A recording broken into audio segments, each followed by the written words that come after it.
பெரிய நெல்லிக்காய் இப்பெல்லாம் கொட்டி கிடக்குது எல்லா இடத்துலயும். இப்ப யாரும் வாங்குவாரு கிடையாது.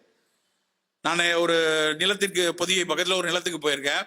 அந்த பக்கத்துல நாங்க போன தோட்டத்துக்கு பக்கத்துல அப்படி நெல்லிக்காய் கிடக்கு. எனக்கு அந்த மரம் நெல்லி குவிஞ்சு கிடக்கிறத பார்க்க அவ்வளவு ஆசையா இருக்கு. அதை போய் பார்த்தேன். நெல்லிக்காய் வேணும் சார், யாரும் பறிக்கிறது காலில் வேணா எடுத்துட்டு போங்க அப்படிங்கிறா. வேதனையா இருக்கு, உண்மையிலே வேதனையா இருக்கு. அந்த நெல்லிக்காய் கொத்து கிடக்கத பார்க்கும்போது உலகில் உள்ள எல்லா பழங்களை விட மிகச்சிறந்த பழம் என்று அறியப்படுகிற 2000 வருஷமா நம்ம கிட்ட பழக்கத்தில் இருந்த நெல்லிக்காய், சும்மா நான் இப்ப ஒரு அதிகமான உவைக்கு கொடுத்தனால மட்டும் சொல்லல. நீங்க போய் கூகுள் பண்ணி பாருங்க.